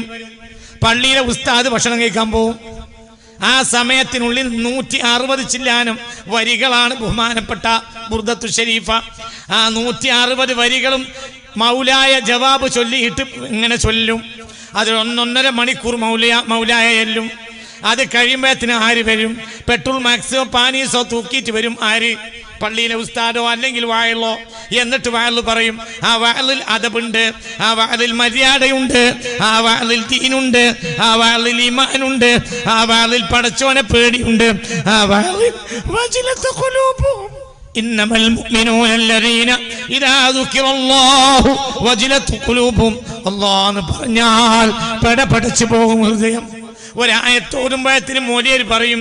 അത് കഴിഞ്ഞിട്ട് മോലിയർ വയറ് തുടങ്ങും. വയറ് തുടങ്ങിയ ആലായത്തോടും ഓരോ ആയത്തിലും എന്ത് പറയും? ഖാലല്ലാഹു അസ്സ വജൽ. അപ്പോഴത്തിന് മുന്നിലുള്ള എല്ലാ ആളുകളും എന്ത് പറയും? സുബ്ഹാനഹു വ തആല ലാ ഇലാഹ ഇല്ലാഹു. ഇതൊക്കെ നമ്മൾ കണ്ടതല്ലേ? അറിയും, അദബുണ്ട്, മര്യാദ ഉണ്ട്. ഇന്ന് ആയത്തിന് വില ഉണ്ടോ? ആർക്ക് എവിടുന്നും പറയാലോ. ഒരായത്തോടും ഒരു വീടിൻ്റെയിരുന്നു. ഒരായത്തോടാണെങ്കിൽ ഓതിയെ പറയും ഖാലല്ലാഹു അസ്സ വജൽ. അപ്പോഴത്തിന് അതിനൊരു ഉപചാരം, മര്യാദ. റസൂലുള്ളാഹിന്റെ പേരും സ്വലാത്ത് ഭയങ്കര. എന്തുകൊണ്ട്? അതൊരു സുവർണകാല. ഈ കാലം അടുത്ത കാലത്ത് നശിപ്പിച്ചു. അടുത്ത കാലത്ത് ആ സംസ്കാരം നശിപ്പിച്ചു. ഞാൻ പറയുന്നത് സത്യമാണെന്ന് കേരളക്കാർക്ക് ബോധ്യപ്പെടും. ഇന്നല്ലെങ്കിൽ നാളെ ബോധ്യപ്പെടും. കുറച്ചും കൂടി ഉണ്ട്, അപ്പോൾ ശരിക്കും ബോധ്യപ്പെടും. ഇപ്പോൾ ശരിക്കും മനസ്സിലായിട്ടില്ല. കുറച്ചും കൂടി പ്രസംഗം എനിക്ക് നടത്താനുണ്ട്. അത് കഴിഞ്ഞാൽ എന്താണ് സത്യമെന്ന് ജനങ്ങൾ ബോധ്യപ്പെടും. യാതൊരു സംശയം വേണ്ട. ഇത് ഞാൻ എനിക്ക് വേണ്ടി പറയുന്ന വാക്കല്ല, ഇത് സത്യം പറയാം. പഴയകാല നന്മകൾ, ആ വയലിൽ നന്മ ഉണ്ടായിരുന്നു. ആ വയൽ കേട്ടാൽ ഒരു വക്കാറുണ്ടായിരുന്നു. ആ വയൽ കേട്ടാൽ മനുഷ്യർ പൊട്ടി പൊട്ടി കരിഞ്ഞു. കരിയും, അങ്ങനെ കരിയും, എല്ലാവരും കരിയും, പൊട്ടിക്കരിയും. അപ്പോഴത്തിന് മനുഷ്യൻ അവൻ്റെ ദോഷത്തെ കഴുകും. കരയുന്നത് കരി എപ്പോഴാണ് കഴിയുക? ഹൃദയം കഴുകുമ്പോഴാണ് എന്ത് ചെയ്യുക? കരി. ലാ യലിജുന്നാറ അഹദുൻ ബകാ മിൻ ഖശിയത്തില്ല. അല്ലാഹുവിനെ പേടിച്ച് കരയുന്നെങ്കിൽ നരകത്തിൽ കിടക്കുകയില്ല. ഹത്താ യഊദൽ ലബനു ഫിൽ ളർഇ. കറന്നെടുത്ത പാൽ അകിട്ടിലേക്ക് തിരിച്ചു കടന്നാൽ പോലും, കറന്നെടുത്ത പാൽ അകിട്ടിലേക്ക് തിരിച്ചു കടന്നാൽ പോലും അല്ലാഹുവിനെ പേടിച്ച് കരയുന്നവർ നരകത്തിൽ കിടക്കുകയില്ല. അതായിരുന്നു അന്നത്തെ എല്ലാ വയലും. ഒരു വയല് ചോദിയാല്, ഒരു വയല് പറഞ്ഞാല് അല്ലാഹു അസ്സ വജൽ എന്ന് പറയും. എന്നിട്ട് ഈമാനുള്ള മുഅ്മിനീങ്ങളുടെ ചരിത്രം പറയും. ആയത്തിന്റെ മേന പറയും. ഈമാനുള്ള മുഅ്മിനീങ്ങളുടെ ചരിത്രം പറയും. അത് കേട്ടാൽ ആ സദസ്സിലുള്ള മനുഷ്യന്മാർ പൊട്ടി പൊട്ടി കരിഞ്ഞു പോവും. ഇങ്ങനത്തെ വയല് നിങ്ങൾ പങ്കെടുത്തിട്ടില്ലേ കുട്ടിക്കാലത്ത്? പറയില്ലേ? എത്രേ ഇന്നത്തെ പോലെ പരക്ക വയലൊന്നും അക്കാലത്തില്ല. കൊല്ലത്തില് ഒരു വയൽ നടക്കും. റമളാനിൽ പ്രത്യേകമായ വലിയ വലിയ ആലിമീങ്ങളെ കൊണ്ട് ഉറുതി നടത്തിക്കും. വാക്കത്തിന് വരുന്ന ചെറിയ ചെറിയ കുട്ടികൾ എന്തെങ്കിലും ഒന്ന് പറഞ്ഞു പോകും. അവർക്ക് എന്തെങ്കിലും ഒരു കൈമടക്കുണ്ടാക്കി കൊടുക്കും. ഒരു മുത്താലിമീങ്ങളായിരിക്കും. എന്നാൽ രാത്രിയായാൽ തെറാവി കഴിഞ്ഞിട്ട് വലിയ ആലിമ് ഒരു കാര്യമായ വയൽ പറയും. പൊട്ടി പൊട്ടി ജനങ്ങൾ കരയും. സത്യല്ലേ? കരയുമ്പോ എന്തായി? ഹൃദയം കഴുകി, ഹൃദയം കഴുകി. ഇന്നമൽ മുഅ്മിനൂന അല്ലദീന ഇദാ ദുക്കിറല്ലാഹു വജിലത് ഖുലൂബുഹും. അവരുടെ ഹൃദയം പടക്കും, കരയും. അല്ലാഹു തൗഫീഖ് തരട്ടെ. അത് എന്തുകൊണ്ട് ഇതിന് കഴിഞ്ഞു? അത് അദബിൽ തുടങ്ങിയ വേള. അത് തുടങ്ങിയത്തിൽ റസൂലുള്ളാഹിന്റെ മദ്ഹ് പറഞ്ഞു. റസൂലുള്ളാഹിക്കാണ് ഇവിടെ അധികാരം. എന്തുകൊണ്ട്? അല്ലാഹു ദീനി പ്രബോധനം ചെയ്യാൻ അധികാരം കൊടുത്തത് മുഹമ്മദ് മുസ്തഫാക്ക. ഇതിന്റെ ദഅവത്തിന്റെ പിതാവ് മുഹമ്മദ് മുസ്തഫയാ. يا أيها النبي إنا أرسلناك شاهدا ومبشرا ونذيرا وداعيا إلى الله بإذنه وسراجا منيرا. ഹബീബായ മുഹമ്മദ് മുസ്തഫ എല്ലാ ദീനി പ്രബോധനത്തിനും സമ്മതം കൊടുത്തു മുഹമ്മദ് മുസ്തഫ സ്വല്ലല്ലാഹു അലൈഹി വസല്ലം. അപ്പോൾ യഥാർത്ഥ പ്രബോധകന് വേണ്ടി മൗലിദ് ഓതും. എന്നിട്ടാ വയൽ തുടങ്ങുക. ആ വയലിൽ ഈമാനുണ്ടായിരുന്നു, അന്ന് അദബുണ്ടായിരുന്നു, അന്ന് മര്യാദയുണ്ടായിരുന്നു, അന്ന് പറയുന്നതിൽ വിശ്വാസമുണ്ടായിരുന്നു. ഏതുവരെ? ഗൾഫ് നമ്മുടെ നാട്ടിൽ പ്രചരിക്കുന്നത് വരെ. ഗൾഫിനൊരു അബദ്ധം സംഭവിച്ചിട്ടുണ്ട്. എന്തെന്നാൽ അവർ ഈ ദീൻ ലഭിച്ചത് യമനിൽ നിന്നല്ല. ആ ദുർബലത അവരിൽ എല്ലായിടത്തും ഉണ്ട്. അതിപ്പോൾ പറഞ്ഞാൽ തീരൂല്ല. അതാണ് പിന്നെ ഞാൻ പറയും. ഞാനത് പറയുന്ന ഒരു തിരക്കിലാണ്. ഇൻഷാ അല്ലാഹ് വലിയ പ്രഭാഷണങ്ങൾ ഇത് സംബന്ധമായി ഒരാളെ വേദനിപ്പിക്കലല്ല എൻ്റെ ലക്ഷ്യം. എവിടെ നിന്നാണ് മുസ്ലിമീങ്ങൾക്ക് പൈതൃകം നഷ്ടപ്പെട്ടു പോയത് എന്ന് മുസ്ലിമീങ്ങൾ തിരിച്ചറിയും. എന്നിട്ട് പൈതൃകത്തിലേക്ക് തിരിച്ചു പോകണം. അല്ലാതെ ഒരിക്കലും മുസ്ലിമീങ്ങൾക്ക് ഇനി എണീറ്റിക്കാൻ കഴിയില്ല. ഒരു ജനതയെയും ആ ജനതയുടെ ശത്രുക്കൾ തകർക്കൂല. ആ ജനതയുടെ പൈതൃകം അവർക്ക് നഷ്ടപ്പെട്ടാലല്ലാതെ. അല്ലാഹു കാക്കട്ടെ. ഒരു ജനതയെയും ഒരാൾക്ക് നശിപ്പിക്കാൻ കഴിയില്ല. ആ ജനതയുടെ പൈതൃകം ആ ജനത്തിന്റെ കയ്യിലുണ്ടെങ്കിൽ ആ ജനത്തെ തകർക്കാൻ കഴിയില്ല. ഗൾഫ് വന്നപ്പോൾ എന്തുണ്ടായി? 960-70 ശേഷമാണ് നമ്മുടെ ദഅവ രംഗം തകർന്നിട്ടുള്ളത്. 50 കൊല്ലം എന്ന് പറയാം. ഈ 50 കൊല്ലം നമ്മൾ അടി പോയ കൊല്ലം. പറഞ്ഞ നമ്മൾ സ്വീകരിക്കൊന്നുമില്ല, അങ്ങനെയൊന്നും പറഞ്ഞാൽ അംഗീകരിക്കൂല. പക്ഷെ നമ്മൾ യാത്ര ചെയ്തത് കീപ്പോട്ട മേപ്പോട്ടല്ല. നമ്മൾ യാത്ര കീപ്പോട്ടാ. മദ്രസ ഉണ്ടായി, പള്ളി ഉണ്ടായി, അതൊക്കെ ശരി തന്നെ. പക്ഷേ ഈമാൻ ഉണ്ടായില്ല. ഈമാൻ കീപ്പോട്ട് പോയി. ഈമാൻ ബുക്ക് വെച്ചാൽ കിട്ടൂല. ഈമാൻ സിറാത്തുല്ലദീന, മനുഷ്യന്മാര് ഈമാൻ ബുക്കിന് കിട്ടൂല. ഈമാൻ സിറാത്തുല്ലദീന. ചില ആളുകളെ വഴിയിൽ നിന്ന് അത് എടുക്കണം. അവർ കടന്നു പോയ വഴിയിൽ നിന്ന് എടുക്കണം. അതൊക്കെ നമ്മൾ ഒഴിവാക്കി. നമ്മൾ എന്ത് ചെയ്തു? നമ്മൾ പണം തരുന്നവരെ പിന്നാലെ അങ്ങോട്ട് കൂടി. പണം ഗൾഫിൽ നിന്ന് കിട്ടിയത്. അപ്പൊ അവരെ പോലെ നമ്മളുമായി. അവർ തകർന്നൊരു ജനതയാണ്. ഇനി അവരെ നന്നാക്കണം. നന്നാവും. പക്ഷെ കുറച്ച് കഴിയും. അതിനൊരാൾ വരുന്നുണ്ട്. ആ ആൾക്കാണ് ഇമാം മഹ്ദി എന്ന് പറയുക. ആ ആൾ പെട്ടെന്ന് വരാനാണ് സാധ്യതയും. വളരെ പെട്ടെന്ന് ഇയാൾ വരും. എന്നാലോ ലോകരാജ്യങ്ങളിൽ മുഴുവനും ഈ അസ്ൽ ഈമാൻ നഷ്ടപ്പെട്ടപ്പോഴും നമ്മളെ നാട്ടിൽ ഈമാൻ നഷ്ടപ്പെട്ടിട്ടുണ്ടായിരുന്നില്ല. എന്തേ? ഇങ്ങനത്തെ കാലല്ലാഹു പറയുന്ന വയലുകൾ, പടച്ചോനെ പേടിക്കണ ആലിമീങ്ങൾ. പിന്നെ ഒരു ഭക്ഷണം എടുക്കുകയാണെങ്കിൽ കൊടുക്കുകയാണെങ്കിലും, ഒരു പള്ളി ഉണ്ടാക്കുകയാണെങ്കിൽ, മദ്രസ ഉണ്ടാക്കുകയാണെങ്കിൽ ഹക്കും ബാത്തിലും നോക്കിയിട്ട് മാത്രമേ പൈസ വാങ്ങുള്ളൂ. ഇടക്കാലത്തെ ഹക്കും ബാത്തിലും നഷ്ടപ്പെട്ടു പോയി. ഏത് പൈസ കൊണ്ട് പള്ളി ഉണ്ടാക്കും? ഖുറൈശികളുടെ നീതിബോധം പോലും ഇല്ല. ഇതായി ഖുറൈശികളെ നബിയുടെ കുട്ടിക്കാലത്ത് അന്ന് നബി ആയിട്ടില്ല പ്രത്യക്ഷത്തിൽ. അക്കാലത്ത് കാബ പുതുക്കി പണിതപ്പോൾ അവരൊരു കൃത്യത വെച്ചു. എന്ത്? ഹലാലായ പണം കൊണ്ടല്ലാതെ കാബയിലേക്ക് ചെലവാക്കാൻ പാടില്ല. അങ്ങനെ അവർ ഹലാലായ പൈസ ചെലവാക്കി വന്നപ്പോൾ ഫുള്ള് കാബ എടുക്കാൻ കഴിഞ്ഞില്ല. അപ്പോൾ ഒരു സൈഡ് അവിടെ പുറത്തിട്ടു. അതാണ് ഇപ്പോഴത്തെയും പുറത്തുള്ള സൈഡ്. ഹിജ്ർ ഇസ്മായിൽ കെട്ട് എപ്പോൾ ഇട്ടതാണ്? റസൂലുള്ളാഹിയുടെ കുട്ടിക്കാലത്ത് ഖുറൈശികൾ പുതുക്കി പണിയുന്നത് വരെ ഫുള്ള് കെട്ടില്ല. ആ പുതുക്കി പണിയതിൽ ഖുറൈശികൾക്ക് ഒരു വിവരമില്ല. ഒരു മദ്രസയിൽ പഠിച്ചിട്ടില്ല, അവർക്ക് ഖുർആൻ കിട്ടിയിട്ടില്ല. പക്ഷെ അവർക്കൊരു ബോധമുണ്ട്. എന്ത്? ഹലാലായ പൈസ അല്ലാതെ എവിടെ ചെലവാക്കരുത്? കാബ് ചെലവാക്കരുത്. അവർക്ക് ദൈവങ്ങളുടെയൊക്കെ പിന്നാലെ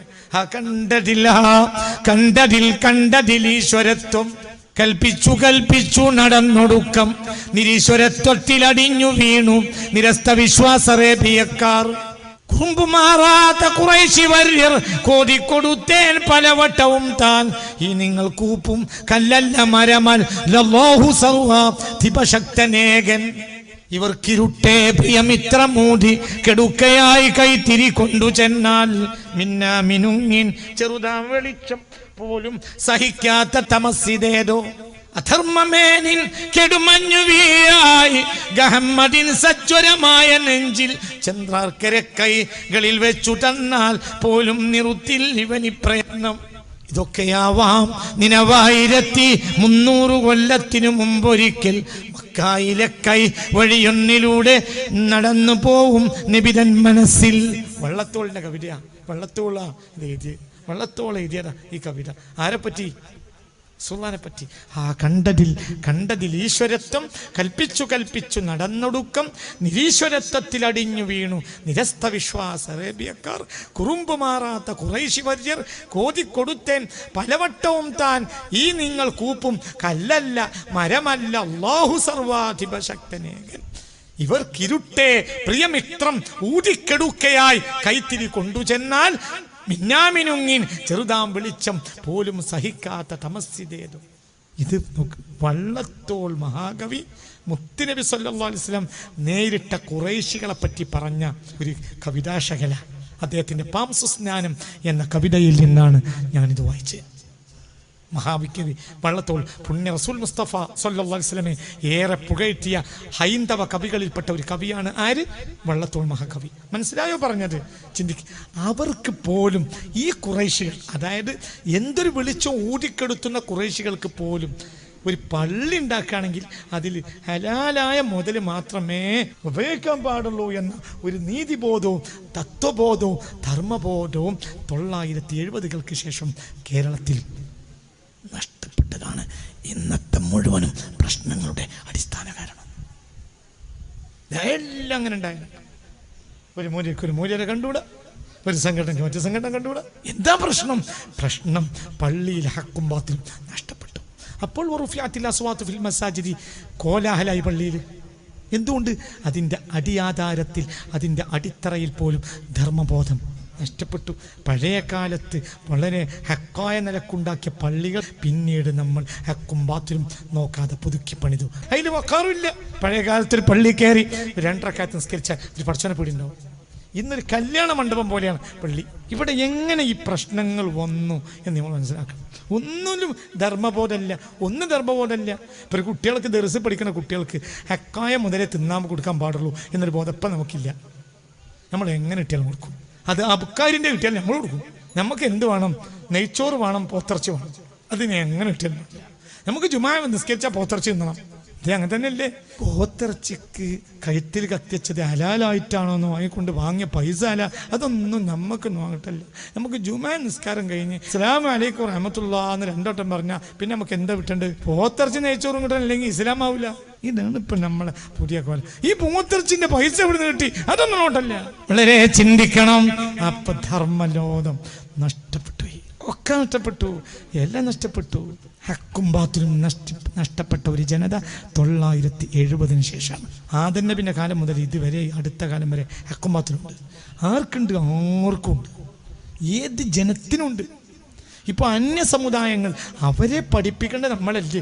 നമുക്കെന്നെ ഇല്ലാതെയാലോ? നമ്മളാരാ? വകദാലിക ജഅൽനാകും ഉമ്മതൻ വസതൻ ലിതകൂനു ശുഹദാഅ അലന്നാസ്. മാനവ സമൂഹത്തിൻ്റെ വിശ്വാസ കർമ്മ സാക്ഷികളാണ് മുസ്ലിമീങ്ങൾ. നമ്മൾ അവർക്ക് മാതൃകയാകണം. വേണ്ടേ? നമുക്കെന്നെ ഹക്കും ബാത്തിലില്ലെങ്കിലോ? അങ്ങനെ വന്നപ്പോൾ എന്തുണ്ടായി? ബാപ്പാനെ മക്കൾക്ക് വിലയില്ലാതെ.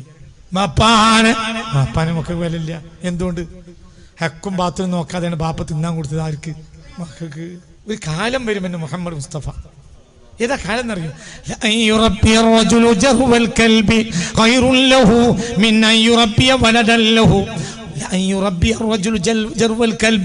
ഒരാൾ ഒരു നായ്ക്കുട്ടിയെ വാങ്ങി വളർത്തലായിരിക്കും ഖൈറുൽ ലഹു, അയാൾക്ക് ഏറ്റവും നല്ലത്, മിൻ അൻ യുറബ്ബിയ വലദൻ ലഹു, മക്കളെ പോറ്റുന്നതിനേക്കാൾ.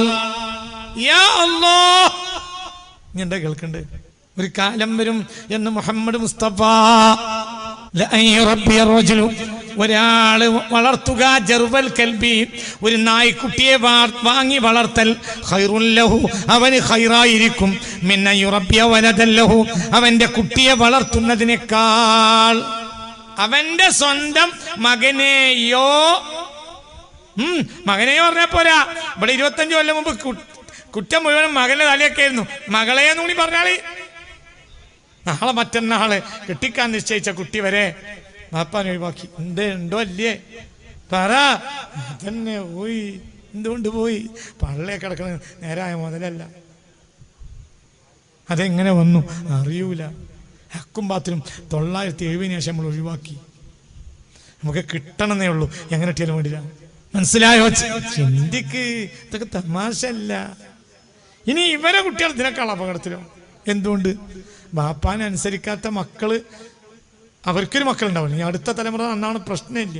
ഇപ്പൊ ഈ പാഞ്ഞിടക്കുന്ന കുട്ടികൾക്കൊക്കെ ഒരു കുട്ടികളുണ്ടാകുന്നുണ്ട്. അവരെ കാര്യം പറയണ്ട. മുമ്പ് ഒരു ബാപ്പയെ മകൻ കാല് പിടിച്ച് വലിച്ച് പുഴയിലേക്ക് എറിയാൻ കൊണ്ടുപോയി. എൻ്റെ വല്യമ്മ പറഞ്ഞൊരു കഥയാണ്. മകൻ കാല് പിടിച്ച് വലിച്ചുകൊണ്ടേ ആരെ? അവന്റെ ബാപ്പാനെ കാലും പിടിച്ച് നിലത്തൂടെ വലിച്ച് കൊണ്ടുപോയി പുഴ കരയിലേക്ക് കൊണ്ടുപോയി, പുഴയിലേക്ക് വലിച്ചെറിയാൻ. ഈ സ്വന്തം തന്തയെ കൊണ്ടുപോയി ഒരു മരച്ചോട്ടിലെത്തിയിട്ട് പിന്നെയും വലിച്ചപ്പോൾ ബാപ്പ പറഞ്ഞു, നിർത്ത്, ഇനി വലിക്കല്ലേ, ഞാൻ എൻ്റെ ബാപ്പാനെ ഇതുവരെ വലിച്ചിട്ടുള്ളൂ, ഇനി ആവൂല, നിർത്തിക്കളാ, ഇനി കിടക്കരുത്, ഞാൻ എൻ്റെ ബാപ്പാനെ ഇതുവരെ വലിച്ചിട്ടുള്ളൂ, ഇവിടുന്ന് വലിക്കാൻ പറ്റില്ല. അപ്പൊ ഇനി ഇവർക്കൊരു വേക്കിലെ തലമുറ ഉണ്ടാവുമല്ലോ. ഇതിൻ്റെ അവസ്ഥ എന്താ? എന്തേ? അനുസരണം നഷ്ടപ്പെട്ടു. സ്വർഗമൊക്കെ പിന്നത്തെ കാര്യമല്ലേ മനുഷ്യന്മാർ. ഈ ദുനിയാവിൻ്റെ സുഖം എന്താ? ബാപ്പനെ ഭാര്യ മക്കളും അനുസരിക്കുക. ഒരു പെണ്ണിൻ്റെ സുഖം എന്താ? ഭർത്താവും മക്കളും പടച്ചോൻ്റെ പൊരുത്തത്തിൽ സന്തോഷിച്ച് ഉള്ള ഒപ്പം കൂടി ജീവിക്കുക. സ്വർഗമൊക്കെ മരിച്ചിട്ടല്ലേ മനുഷ്യന്മാർ. അല്ലാഹു നമുക്ക് ബോധം തരട്ടെ. ഇത് ചിന്തിക്കുക. എന്താ ഈ പറയുന്നത്? എന്താണ് മരിച്ചിട്ട് സ്വർഗം? അത് മരിച്ചിട്ടല്ലേ, ഇവിടെ അല്ലല്ലോ. സുന്ദരമായൊരു ജീവിതം ഇവിടെ തന്നെ ഉണ്ടാവും. മനാമില സ്വാലിഹൻ മിൻ ദക്കരിൻ ഔ ഉൻസ വഹുവ മുഅ്മിൻ ഫലനുഹിയന്നഹു ഹയാതൻ ത്വയ്യിബ. യഥാർത്ഥ ഈമാനും യഥാർത്ഥ അമലും ഒരു വ്യക്തിയിൽ ഉണ്ടെങ്കിൽ അവന് സുന്ദരമായ ജീവിതം ഇവിടെ തന്നെ ഉണ്ടാവും. എവിടെയല്ല, മരിച്ചിട്ട് ഹിയർ ആഫ്റ്റർ അല്ല, ഹിയർ ഇവിടെ തന്നെ ഉണ്ടാവും. വലനജ്സിയന്നഹും അജ്റഹും ബിഅഹ്സനി മാ കാനൂ യഅമലൂൻ. പരലോകത്ത് ഇതിനേക്കാൾ ഉണ്ടാവും. പക്ഷെ എവിടെ തന്നെ ഉണ്ടാവും, ഇവിടെ തന്നെ. എന്തുകൊണ്ട്? അവന്റെ മക്കൾ അവനനുസരിക്കും, ഹലാലെ തിന്നാൻ കൊടുത്തിട്ടുള്ളൂ. ഭാര്യ അനുസരിക്കും, ഹലാലെ തിന്നാൻ കൊടുത്തിട്ടുള്ളൂ. ഒരു വ്യക്തി ഈ ആഴ്ച എൻ്റെ അടുത്ത് വന്നു. ഈ ആഴ്ച ഒരു വ്യക്തി എൻ്റെ അടുത്ത് വന്നു. അയാൾ പറഞ്ഞു, ഞാൻ 10-20 ചില്ലാനം കൊല്ലം ഗൾഫിൽ നിന്നു കുറെ സമ്പത്തുണ്ടാക്കി. ഇപ്പോൾ ലോക്ക്ഡൗൺ ആയിട്ട് ഞാൻ തിരിച്ചു വന്നു. കൊറോണ ആയപ്പോൾ തിരിച്ചു. ഇപ്പൊ വീട്ടിലൊരു സുഖമില്ല, ഒരു സമാധാനമില്ല. മക്കൾക്ക് ഇന്ന വേണ്ട, ഭാര്യക്ക് ഇന്ന വേണ്ട. മക്കൾക്ക് വേണ്ട, ഭാര്യക്ക് വേണ്ട. മക്കൾക്ക് വേണ്ട, ഭാര്യക്ക് വേണ്ട. തല നരച്ചു പോയിട്ടുണ്ട്, ആരോഗ്യം ക്ഷയിച്ചു പോയിട്ടുണ്ട്. ഈ ഭാര്യക്കും മക്കൾക്കും വേണ്ടി ഒരായുസ് ചെലവാക്കിയ ആളാണ് അയാൾ. ഈ ആഴ്ച മലബാറിലെ ഒരു വാപ്പ എൻ്റെ അടുത്ത് വന്നിരുന്നു. കരഞ്ഞിട്ട് എന്ത് കാര്യം? എന്റെ ഭാര്യക്ക് എന്നെ വേണ്ട. അതായത് ആയുസ് മുഴുവൻ ആരോഗ്യം ചെയ്യിപ്പിച്ച് അയാൾ എന്ത് ചെയ്ത് മര്യാദക്ക് ഒരു ഭക്ഷണം പോലും കഴിക്കാതെ അങ്ങനെ പോറ്റി വളർത്തിയ മക്കൾ ഇയാൾക്കൊരു റിട്ടയർമെന്റ്, ഒരു തൊഴിലൊക്കെ കഴിഞ്ഞ് ഒരു പണിയെടുക്കാതെ ഓഫീസ് കടന്നുറങ്ങിയ ആൾക്കും റിട്ടയർമെന്റിന് പൈസ കൊടുക്കും സർക്കാർ. നേരെ മറിച്ച് ഇയാൾ രാവും പകലും മരുഭൂമിയിൽ കഷ്ടപ്പെട്ട് പണമുണ്ടാക്കി മക്കളെ പോറ്റി എല്ലാം കഴിഞ്ഞ് അയാൾക്ക് പ്രഷറായി, ഷുഗറായി വന്ന് തിരിച്ചു വന്നാലോ ബാപ്പാനെ ഭാര്യക്ക് വേണ്ട, മക്കൾക്ക് വേണ്ട. ജേട്ടന്റെ വീട്ടിൽ പാർക്കുന്ന ബാപ്പമാരെത്ര, കുടുംബ വീട്ടിൽ പാർക്കുന്ന ബാപ്പമാർ എത്ര ആയുസ് മുഴുവൻ ചെലവഴിച്ചു. എന്തുകൊണ്ട്? അയാളെ മക്കൾക്ക് അയാളെ വേണ്ട, ഭാര്യക്ക് അയാളെ വേണ്ട. ഇനി ഹദീത്തോട് ഇത് പഴയ കാലത്തുള്ള വിധം അല്ല, ഇത് പഴയ കാലത്തെ ശൈലിയല്ല. എൻ്റെ ബാപ്പ എൻ്റെ വല്യാപ്പാൻ്റെ മുന്നിൽ നിന്ന് പരുങ്ങുന്നതും ഞാൻ മകനായി ഒരു മനുഷ്യനായ കാലത്ത് വല്യപ്പൻ ജീവിച്ചിരിപ്പുണ്ട്. വല്യപ്പാൻ്റെ മുന്നിൽ ബാപ്പ വിറക്കണത് ഞാൻ കണ്ടിട്ടുണ്ട്. എൻ്റെ ഒരു മൂത്താപ്പാൻ്റെ മകൻ കല്യാണം കഴിച്ച് ഇവൻ കല്യാണം കഴിച്ച് ഞങ്ങളെ കുടുംബത്തിൽ നിന്ന് കല്യാണം നമ്മളെ കുടുംബത്തിൽപ്പെട്ട ഒരു മകൻ, എൻ്റെ മൂത്താപ്പാൻ്റെ മകൻ, എന്നെക്കാളൊക്കെ എത്രയോ വയസ്സ് കൂടുതലുള്ളവൻ. ഞാനന്ന് ചെറിയ കുട്ടിയാണ്. ഞങ്ങളെല്ലാവരും തറവാട്ടിൽ ഒരുമിച്ച് കൂടി തറവാട്ടിൽ സൽക്കാരം നടക്കുക. അതായത് ഇവൻ്റെ ഭാര്യയുടെ ബാപ്പ, ഉമ്മ, കുടുംബക്കാരൊക്കെ. അക്കാലത്ത് സൽക്കാരങ്ങളൊന്നും പകലല്ല, രാത്രി ഇഷംസ്കാരം കിട്ടാൻ സൽക്കാരങ്ങളൊക്കെ. ആ സൽക്കാരത്തിന് ചോറ് വളർത്താൻ നോക്കുമ്പോൾ അവനെ കാണാനില്ല. അപ്പോൾ ഇവൻ്റെ പേര് വിളിച്ചിട്ട് മൂത്താപ്പ ചോദിച്ചു, അവനവിടെ കാണാനില്ല. അവിടെ നോക്കി ഇവിടെ നോക്കി ഇവിടെ നോക്കി കാണാനില്ല. അങ്ങോട്ട് ഇവിടെ ഒക്കെ നോക്കി കണ്ടില്ല. അങ്ങനെ ആളെ പറഞ്ഞയച്ചു. പുഴക്കരയിൽ ഇരിക്കുന്നുണ്ട്. അപ്പോൾ പോയി വിളിച്ചു കൊണ്ടുവന്നു. ഇങ്ങനെ കയറി വരിക. അവൻ്റെ അമ്മോശാക്ക അവിടെ ഉണ്ട്, അമ്മോശാക്കൻ്റെ ഏട്ടനുണ്ട്, അപ്പുറത്തുണ്ട്, മറ്റവരുണ്ട്, ഓൻ്റെ ബന്ധുക്കൾ, കുടുംബക്കാരൊക്കെ ഉണ്ട്. പഴയ കാലത്തൊരു അച്ചടക്കായി പറയുന്നത്. ഇങ്ങനെ വരിക. അപ്പോഴത്തിന് ചോറ് വളർന്ന് നേരം വൈകി. അതായത് നമ്മളെ നാട്ടിലൊരു പതിവുണ്ടായിരുന്നു, എന്ത്, ഇഷ നിസ്കാരിച്ച് സുന്നത്ത് നിസ്കാരം കഴിഞ്ഞാൽ ആണുങ്ങളൊക്കെ എവിടേക്ക് എത്തണം, പോലെ എത്തിക്കൊള്ളണം. പിന്നെ ഒരാൾക്ക് പുറ തുറന്നു കൊടുക്കൂല, അല്ലേ? അങ്ങനെ ഒരു കാലം ഉണ്ടായിരുന്നു നമുക്ക്. ഇന്ന് നമ്മളെ ചെക്കന്മാർ പുറത്തിറങ്ങൽ എപ്പോഴാണ്? ഈ ലോക്ക്ഡൗൺ വന്നിട്ടല്ലേ. എന്ത് ലോക്ക്ഡൗണ്? ഇന്നലെ രാത്രി 2 മണിക്ക് പൊറാട്ട തിന്നിരിക്കണവരെ അങ്ങോട്ടുണ്ട്. ഇന്നലെ രാത്രി മലപ്പുറം. ഇന്നിപ്പോൾ നോക്കി ബാല്യക്കാർ ഇവനിങ്ങനെ കയറി വരിക. പേര് വിളിച്ച് മുത്താപ്പ, എവിടെടാ ഒരൊറ്റ കാണാട്ടൊക്കെ. ഇത് മനസ്സിലാക്ക്, ഇതിവിടെ നഷ്ടപ്പെട്ടു പോയി. അതിനേക്കാൾ വലിയ നഷ്ടമൊന്നും ഈ മുസ്ലിമിയൊക്കെ വരാനില്ല. അദബ് നഷ്ടപ്പെട്ടു, അച്ചടക്ക് നഷ്ടപ്പെട്ടു, അനുസരണം നഷ്ടപ്പെട്ടു. പട്ടാള ചിട്ട ഉണ്ടായിരുന്നു വീട്ടിൽ. പട്ടാള ചിട്ട. എന്തിനാ ഈ പട്ടാള ചിട്ട എന്ന് പറയുന്നത്? ഒരു ചിട്ട ഉണ്ടായാലേ ആ പട്ടാളത്തിന് ഒരു രാജ്യത്തിൻ്റെ കാവൽക്കാരായി നിൽക്കാൻ കഴിയുള്ളൂ. അല്ലാതെ നേരം വെളുത്ത ഒരുത്തൻ വീട് വലിക്കാൻ പോയി, ഒരുത്തൻ ചായ കുടിക്കാൻ പോയി, ഒരുത്തൻ പത്രം വായിക്കാൻ പോയാൽ ആ രാജ്യത്തിനെ സംരക്ഷിക്കാൻ എങ്ങനെയാണ്? ഒരു കൃത്യമായ ഒരു കാനൂൻ്റെ അടിസ്ഥാനം ഒരു ജനതക്കുണ്ട്, ഒരു ഹിസ്ബിന്, ഒരു ഫൗജിന് ഉണ്ടായാൽ മാത്രമേ അവർക്ക് അവരുടെ ഡ്യൂട്ടി നിർവഹിക്കാൻ കഴിയുള്ളൂ. ആ പട്ടാള ചിട്ട നമ്മുടെ എല്ലാ വീട്ടിലും ഉണ്ടായിരുന്നു ഒരു കാലത്ത്. എൻ്റെ കുട്ടിക്കാലത്തുണ്ടായിരുന്നു. ഇഷ നിസ്കരിച്ച് സുന്നത്ത് നിസ്കരിച്ച് കഴിഞ്ഞ് പള്ളിയിൽ നിന്ന് പോരെത്തുന്ന അത്ര സമയം അട്ടിയുറപ്പ നേരം വയ്യായിരുന്നു. എന്ത്?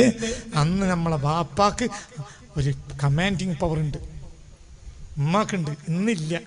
മകൻ ഞങ്ങളോട് വർത്തമാനം പറഞ്ഞിരിക്കുമ്പോൾ അകത്ത് പോയിട്ട് ബാപ്പ കസേരട്ട് കൊണ്ടുവന്നിട്ട് കുഞ്ഞുമാനെ ഇവിടെ ഇരുന്നാന്ന് പറഞ്ഞ് ഇരുത്തി കൊടുത്ത്. ആരെ മകനെ ഇരുത്തി, ബഹുമാനപ്പെട്ട മകനെ ഇരുത്തി. ആര്? സെർവൻ്റായ ബാപ്പാ. അപ്പോഴാണ് എനിക്ക് ബേജാറായത്, പഠിച്ചോനെ. പിന്നെ ഞാൻ ആലോചിക്കണം, മൂപ്പര് വരുന്നുണ്ടാ, മൂപ്പര ലക്ഷണാണത്. എന്ത്? അന്തലിതൽ അമതുറബതഹ, അടിമ സ്ത്രീ ഉടമയെ പ്രസവിക്കുമ്പോൾ ദജ്ജാൽ വരും. അടിമ സ്ത്രീ ഉടമയെ പ്രസവിക്കുക, അതായത് ബാപ്പ ഉമ്മ അടിമയാവുക, മക്കൾ യജമാനനാവുക എന്നാണ് ഖിയാമത്ത് നാൾ എന്ന് പുണ്യ നബിയോട് ചോദിച്ചത്. ബുഖാരിയിലുണ്ട് ഹദീസ്. ഇല്ലേ? അല്ലേ? നിങ്ങൾക്ക് ഇതാലിമീങ്ങൾ ചോദിക്കും എന്നാണ് ഖിയാമത്ത് നാൾ എന്ന് ചോദിച്ചു. അപ്പോൾ പറഞ്ഞു, മൽ മസ്ഊലു അൻഹാ ബിഅലം മിനസ് സായിൽ, അതിന്റെ തീയതിയൊന്നും പറയാൻ പറ്റൂല. അപ്പോൾ വന്ന ആള് ചോദിച്ചു, ഫഅല്ലിംനി ബിഅമറാത്തിഹാ, എന്നാൾ അതിന്റെ അടയാളങ്ങൾ ഒന്ന് പറഞ്ഞുടാ. അപ്പോൾ ഹബീബായ നബി സല്ലല്ലാഹു അലൈഹി വസല്ലം പറഞ്ഞു, അൻതലിദൽ അമതു റബ്ബതഹാ വഅൻതറൽ ഹുഫാതൽ ഉറാതൽ ആശാലത ലിആശായി യതത്വാബലൂന ഫിൽ ബുനിയാൻ. എന്താണ് ഖിയാമത്ത് നാളിന്റെ അടയാളം എന്ന് ചോദിച്ചപ്പോൾ ഹബീബായ നബി പറഞ്ഞു, അൻതലിദൽ അമതു റബ്ബതഹാ, അടിമ ഉടമയെ പ്രസവിക്കുക. അതായത് ബാപ്പയും ഉമ്മയും അടിമയാവുക, മക്കൾ ഉടമയാവുക. കല്യാണത്തിന്റെ അന്ന് കുപ്പി പൊട്ടിച്ച് പന്തലിലൂടെ. അപ്പോൾ ഉത്തരവാദിത്തപ്പെട്ട രണ്ടാൾ വാപ്പാനോട് പോയി പറഞ്ഞ്, കാക്കേ അവിടെ ബാക്കിൽ കുട്ടികൾ കുടിക്കുന്നുണ്ട്.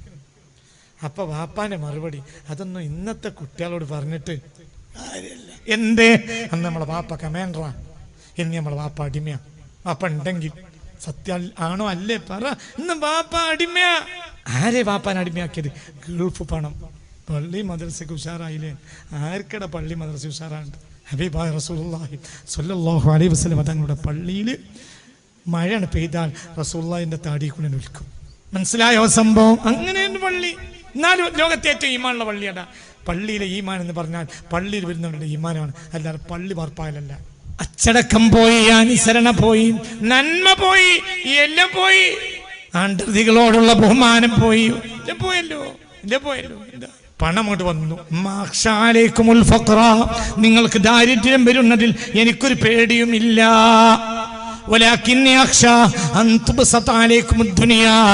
ദുനിയാവ് നിങ്ങൾക്ക് തുറന്നു കിട്ടുന്നതിനെയാണ് ഞാൻ പേടിക്കുന്നത്. എന്നിട്ട് ദുനിയാവ് നിങ്ങളെ നശിപ്പിച്ചു കളയും. മുൻഗാമികളെ ദുനിയാവ് നശിപ്പിച്ചതുപോലെ നിങ്ങളെ ദുനിയാവ് നശിപ്പിച്ചു കളയുന്നതിനെയാണ് ഞാൻ പേടിക്കുന്നതെന്ന് മുഹമ്മദ് മുസ്തഫ. ഇന്ന് പെരുന്നാളിന് വല്ല വിലയുണ്ടാ? ഇത് വിലയുള്ളത്. ഇപ്പൊ എന്തായി? കമാൻഡിങ് പവർ ഉള്ള ഒരാൾ ഇപ്പോൾ ഉമ്മത്തിൽ ഇല്ല. ഒരു ജനതയിൽ കമാൻഡർ ഇല്ലെങ്കിൽ ആ ജനത നാഥനില്ലാത്ത പട, നായ്പട. പണം അധികരിച്ചപ്പോൾ കമാൻഡിങ് പദവിയുള്ള ഒരാൾ ഉമ്മത്തിന് നഷ്ടപ്പെട്ടു. കാരണം നിങ്ങൾ പറഞ്ഞു ഞാൻ കേൾക്കൂല, ഞാൻ പറഞ്ഞു കേൾക്കൂല. പുതിയാപ്പള പോയപ്പോൾ പുതിയാപ്പള പോയ വണ്ടിയിൽ നിന്ന് ചാരായക്കുപ്പി വീണത് വേറുള്ളവരെ ശ്രദ്ധയിൽപ്പെട്ടു. ഒരു പുതിയാപ്പള മലബാറിൽ. പിന്നെ നോക്കുമ്പോൾ പുതിയാപ്പളനെ പൈസ കൊടുത്ത് ചാരായം വാങ്ങിപ്പിച്ചാന്ന് മനസ്സിലാക്കും. ആന്റണിയുടെ കാലത്ത് നിരോധിച്ചതാണ് ചാരായം. എത്രയാ എനിക്ക് ഓർമ്മയില്ല, 90-89 ഒക്കെ ആയിരിക്കാം. 90-95 ആ സമയത്താ അല്ലേ? ഓർമ്മയില്ലേ അത്? അപ്പൊ പ്രശ്നമായി. 4 ആൾ അറിഞ്ഞു, മേലറിഞ്ഞു, അങ്ങനെ അറിഞ്ഞു. അവസാനം അന്ന് രാത്രി തന്നെ കമ്മിറ്റി കൂടി എത്രയും പെട്ടെന്ന് അതിന് നീ വിശദീകരണം നൽകണം, ഈ കുടുംബം ഇല്ലെങ്കിൽ മേലെന്ന് പുറത്താക്കുന്നതാണ്. ആ കുടുംബം വിശദീകരണം നൽകിയില്ല. മേലെന്ന് പുറത്താക്കി അങ്ങോട്ടി ചൂട്ടിച്ച്.